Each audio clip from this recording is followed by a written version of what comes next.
Señor Edmundo, primero muchísimas gracias por abrirnos las puertas de su casa en un momento tan importante para el país, tan importante para Edmundo González Urrutia, tan importante como ciudadano y político. Cuénteme cómo se siente a 6 días de esta elección que va a cambiar su vida, sea cual sea el resultado. Ya empezó a cambiarla, Correcto. sin duda.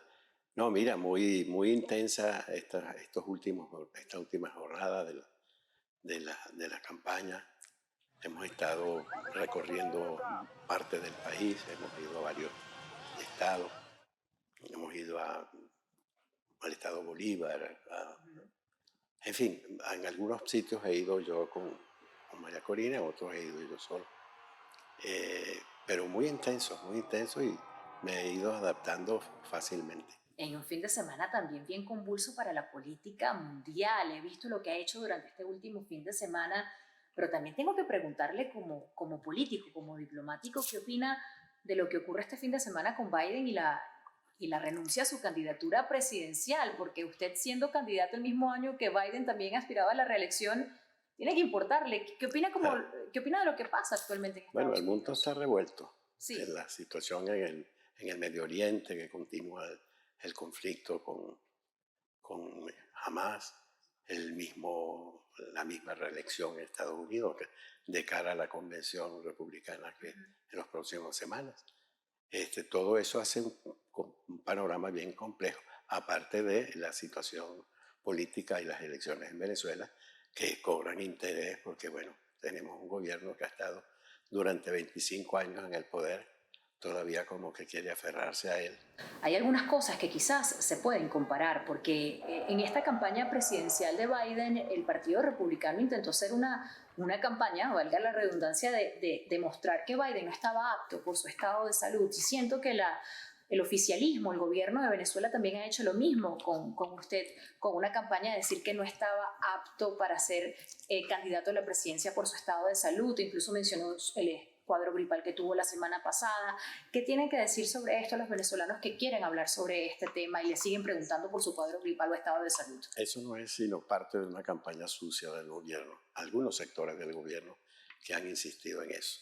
Yo no le presto atención porque un cuadro gripal lo puede tener cualquiera, pero estos personajes que tienen en el gobierno, en algunos sectores de los medios de comunicación, son unos, me reservo el nombre, el calificativo, pero andan pendientes de lo mínimo para sacar provecho. Y como no encuentran nada en qué criticar la campaña, ni mi persona, ni la política que propongo, entonces lo que buscan es eso. Ha ascendido poco tiempo en las encuestas aquí en Venezuela y muchas cosas también han pasado con la oposición estos últimos meses. Llega la candidatura de Edmundo González Urrutia después de 3 intentos de la oposición de inscribir a un candidato. ¿A qué cree que se debe su popularidad en estas últimas semanas de ganarse el cariño del electorado de una manera tan rápida? Bueno, mira, sí, yo mismo estoy sorprendido de los resultados de esta campaña. Las mediciones de opinión que tenemos nos dan cuenta que en poco tiempo, en unas 3 semanas a 4 semanas, ha ido aumentando la popularidad y el conocimiento mío.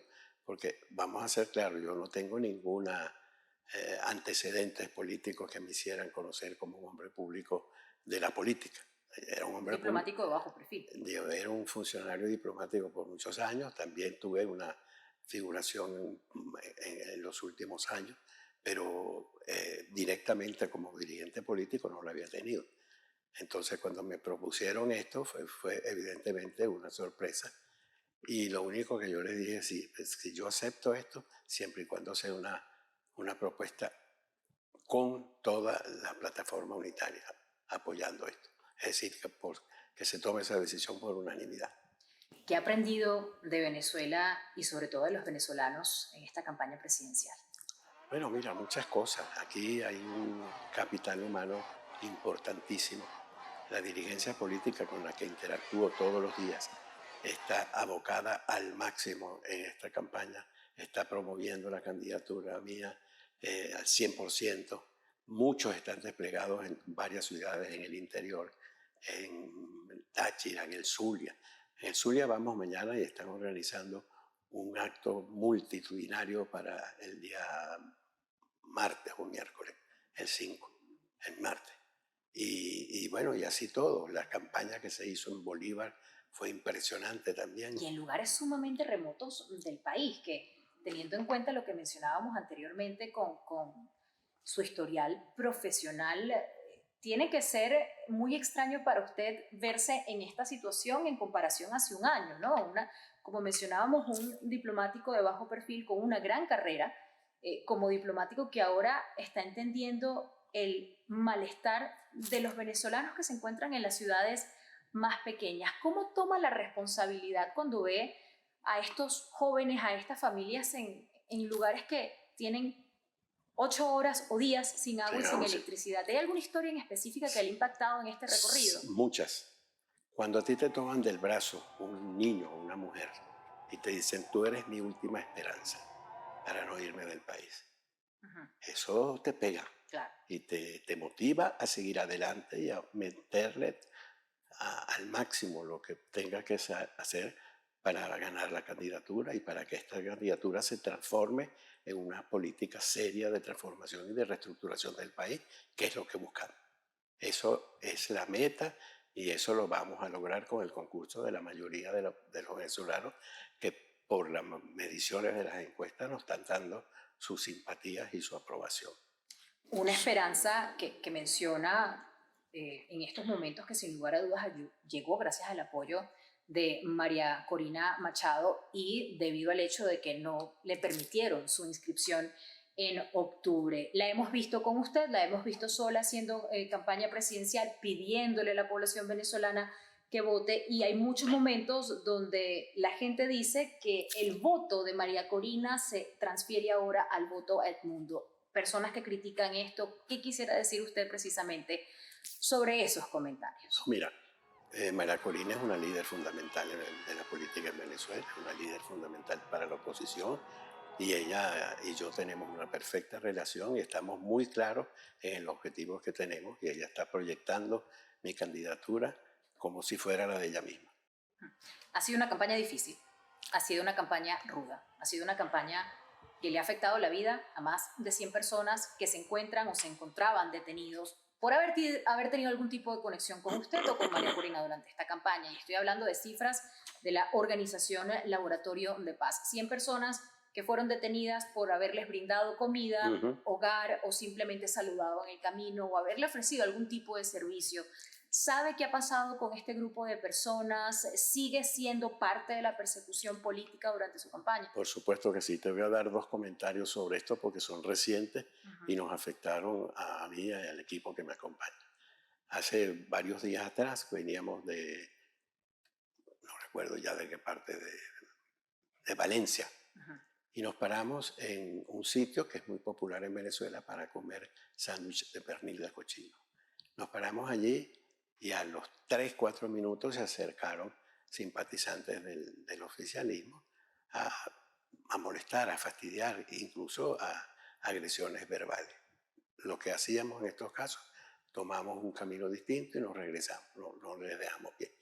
La otra vez, para abordar un vuelo a Puerto Ordaz, que la única línea que viajaba ese día a esa hora era con Viasa. Bueno, ahí lo mismo, cuando fui al counter, el que me atendió allí empezó a hostigarme. Bueno, ¿y por qué usted va a viajar en esta línea? Si esta línea es sancionada por los Estados Unidos y a pedido de ustedes. Yo lo único que les contesté, yo tenía entendido que esta era una línea venezolana. Yo soy venezolana y tengo derecho a utilizar, más nada.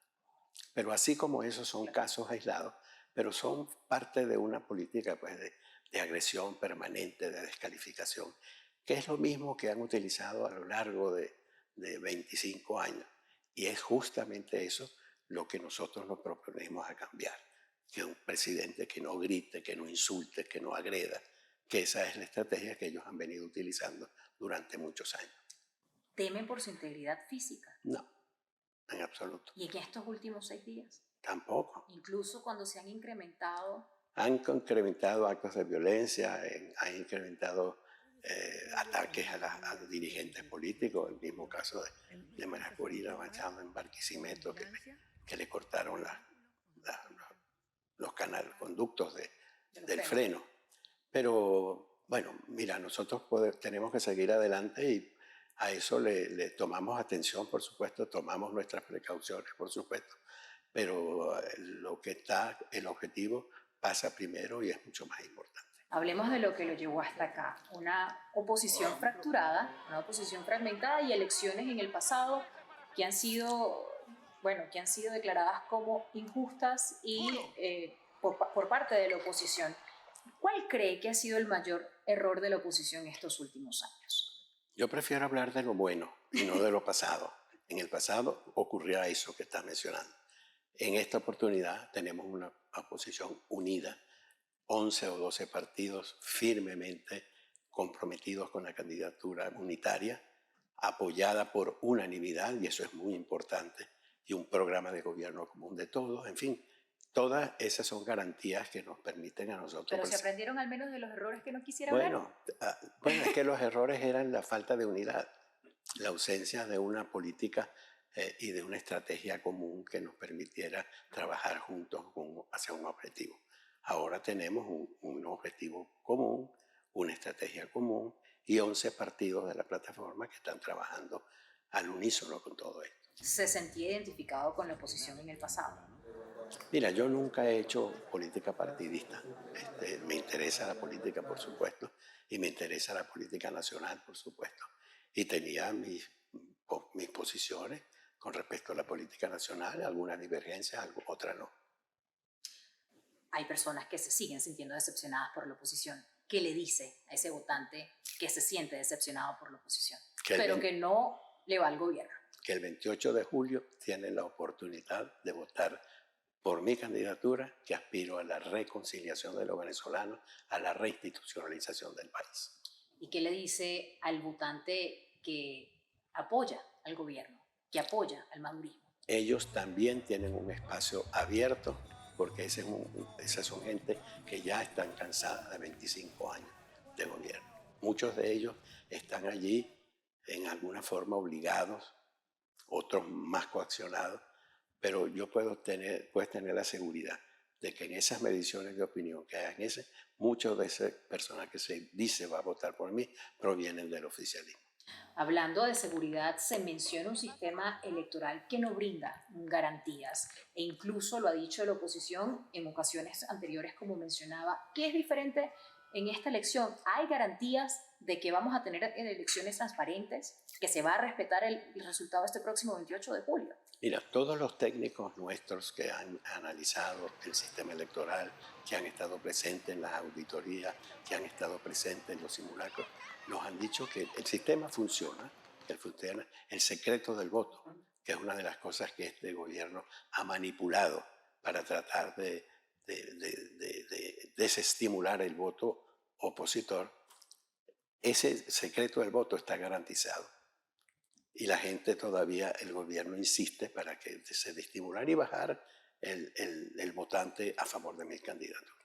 No hay observadores internacionales. Hace poco el Consejo Nacional Electoral eliminó la invitación, por ejemplo, al Consejo, a la Unión Europea. ¿No sería esto también un reflejo de que quizás las elecciones no serán justas cuando uno no quiere que alguien vea lo que está haciendo por algo es? Claro, forma parte de esa estrategia de subestimar a la oposición y todo. Pero mira, hay muchos observadores internacionales que vienen. Los expresidentes de México, Vicente Fox, la expresidenta de Panamá, todos esos expresidentes que están reunidos en torno al grupo IDEA, todos ellos vienen acá. Muchos parlamentarios del Partido Popular Español y de otros partidos del PSOE van a estar aquí presentes también. Si el resultado del 28 de julio no favorece a Nicolás Maduro, ¿cree que están dadas las condiciones para que él admita su derrota? Estarían dadas si es un demócrata y acepta la derrota como debería hacerlo, las condiciones están dadas. Si nosotros ganamos, como esperamos y confiamos que así será, ellos estarán en el dilema de aceptar la derrota y confiar en un proceso de transición y de traspaso del gobierno tal como está previsto en los lapsos de la Constitución. ¿Qué hará la oposición si ellos no aceptan la derrota en caso de ganar la oposición? Haremos todo lo que tengamos que hacer para hacer respetar el resultado. Bueno, y hablando de elecciones en el pasado y lo que nos deja como enseñanza, algunas personas consideran que Capriles, al declarar que las elecciones no eran justas, que el resultado final que no llevó a su candidatura a la presidencia tuvo un gran error y fue no convocar a las calles por lo que pasó. ¿Sí? ¿Convocaría a las calles si esto pasa? Mira, yo he hablado mucho con él sobre ese tema y él me dice que eso era una decisión muy grave a tomar si tú no tenías la verificación exacta de que tenías los votos para darte el triunfo. Él me dijo, mira, eso hubiese sido una irresponsabilidad de mi parte, llamar a la gente a la calle si yo no tenía garantías de que era así. Venezuela ha cambiado mucho desde esa época, pero se encuentra Venezuela en un momento donde podríamos volver a ver gente en las calles como pasó en el año 2014, como pasó en el año 2017. Yo confío que nuestra propuesta de reconciliación nacional, de diálogo, pueda poner un coto a estas cosas. Nosotros aspiramos a una reinstitucionalización en paz del país. Nosotros aspiramos a un reencuentro de los venezolanos. Nosotros propiciamos que no veamos al adversario político como un enemigo, sino como un adversario, que es lo que es. Y que en una situación normal, en un país democrático normal, esas son condiciones que pueden perfectamente manejarse. ¿Cómo se ve Edmundo como presidente? ¿Un presidente de 6 años? ¿Un presidente de transición? Mira, lo primero me veré como presidente cuando los resultados así lo digan y cuando me proclame el Consejo Nacional Electoral. Lo demás entra en el juego de las circunstancias que puedan darse en el momento. Aquí el periodo constitucional es de 6 años. Nosotros podemos también tener algunos de los caminos que prevé la Constitución para hacer modificaciones, adelantos de fecha, etc. Pero lo importante y a lo que estamos concentrados ahorita es a ganar el 28 de julio. Algunos expertos consideran que para poder lograr un cambio político como el que podría pasar en Venezuela si llega ahora la oposición al poder es que se necesita primero una fractura de la oposición dominante, pero también una negociación. ¿Cómo ves este tema? ¿Podemos tener en Venezuela una negociación con el oficialismo? Mira, las negociaciones no tienen que ser vistas como algo extraño. Negociaciones han habido históricamente en muchísimos casos. Los conflictos se solucionan ¿cómo? Si no es a través de negociación y de diálogo. Esas son situaciones que se presentan y que nosotros auspiciamos también, propiciamos el diálogo entre los venezolanos, entre el gobierno saliente, dando por sentado que el gobierno de Maduro perderá las elecciones. Amnistía y justicia transicional. Amnistía no está previsto en nuestro sistema jurídico, así que eso hay que verlo con mucha calma, mucho cuidado, mucho detenimiento. Pero algo de eso habrá que buscar porque hay mucha necesidad de justicia aquí en Venezuela. CNN en español se ve en toda América Latina, también se ve en algunas partes de Europa. Si hay millones de venezolanos que no tuvieron la oportunidad de elegir a un presidente este 28 de julio, ¿qué le dice a los millones de venezolanos que están en un país donde no pueden votar? Que comparto su malestar, comparto su angustia, comparto su desagrado y que esas son cosas que debemos y vamos a cambiar.